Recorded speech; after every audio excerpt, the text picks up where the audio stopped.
یہ پرومو صرف چند مناظر کا مجموعہ نہیں ہے، بلکہ یہ ان تمام جذباتی الجھنوں کا نچوڑ ہے جو پچھلی کئی اقساط سے پک رہی تھیں۔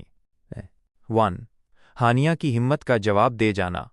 پرومو کے آغاز میں ہی ہمیں ہانیہ کے چہرے پر وہ کرب نظر آتا ہے جو تب پیدا ہوتا ہے جب انسان محبت کرتے کرتے تھک جائے۔ اب تک ہم نے دیکھا کہ ہانیہ نے امان کی ہر تلخی، ہر غصہ اور ہر بے رخی کو یہ سوچ کر برداشت کیا کہ شاید ایک دن امان بدل جائے گا۔ خاموشی کا ٹوٹنا۔ پرومو میں ہانیہ کا وہ جملہ جب وہ کہتی ہے کہ میں بھی ایک انسان ہوں، یہ ظاہر کرتا ہے کہ اب اس کے صبر کا پیمانہ لبریز ہو چکا ہے۔ وہ اب صرف ایک خاموش تماشائی بن کر اپنی زندگی برباد ہوتے نہیں دیکھ سکتی۔ 2 امان کی آنا اور ماضی کا بوجھ۔ امان کا کردار اس وقت ایک ایسی نفسیاتی کیفیت میں ہے جہاں وہ خود اپنا دشمن بنا ہوا ہے۔ پرومو میں امان کا رویہ مزید سخت دکھایا گیا ہے۔ اندرونی خلفشار۔ امان کو لگتا ہے کہ وہ ہانیہ کو سزا دے رہا ہے، لیکن حقیقت میں وہ خود کو اذیت دے رہا ہے۔ پرومو کے ایک منظر میں اس کی آنکھوں میں غصہ تو ہے، لیکن اسی غصے کے پیچھے ایک خوف بھی چھپا ہے، ہانیہ کو کھو دینے کا خوف۔ انا کا مسئلہ۔ امان اپنی غلطی تسلیم کرنے کو تیار نہیں ہے۔ وہ اپنی زندگی کی ناکامیوں کا ملبہ ہانیہ پر ڈال رہا ہے، جو اس رشتے میں مزید زہر گھول رہا ہے۔ 3 والدین کا کردار اور گھر کی کشیدگی۔ اس پرومو میں ایک بڑا موڑ وہ ہے جہاں خاندان کے بڑے اب خاموش نہیں رہ سکتے۔ ہانیہ کی ماں کا کرب۔ جب ایک ماں اپنی بیٹی کو روز گھٹتے ہوئے دیکھتی ہے تو وہ بول پڑتی ہے۔ پرومو میں دکھایا گیا ہے کہ گھر کے بڑوں کے درمیان سخت جملوں کا تبادلہ ہوتا ہے۔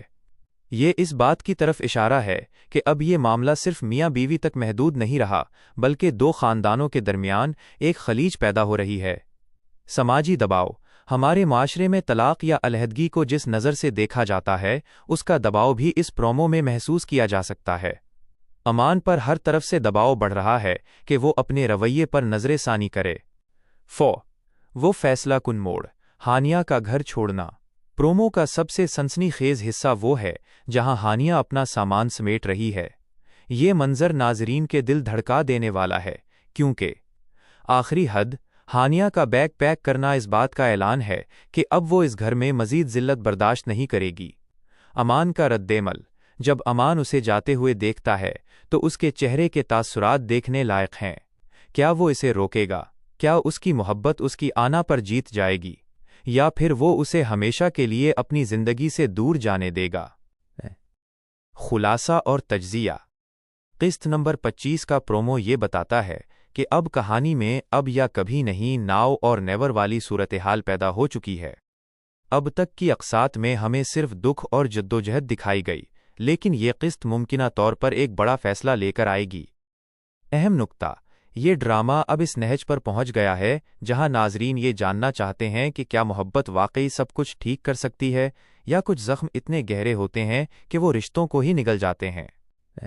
کیا آپ چاہتے ہیں کہ میں اس ڈرامے کے اگلے ممکنہ سینز، پریڈکشنز پر بات کروں کہ ہانیہ کے جانے کے بعد امان کا کیا حال ہوگا؟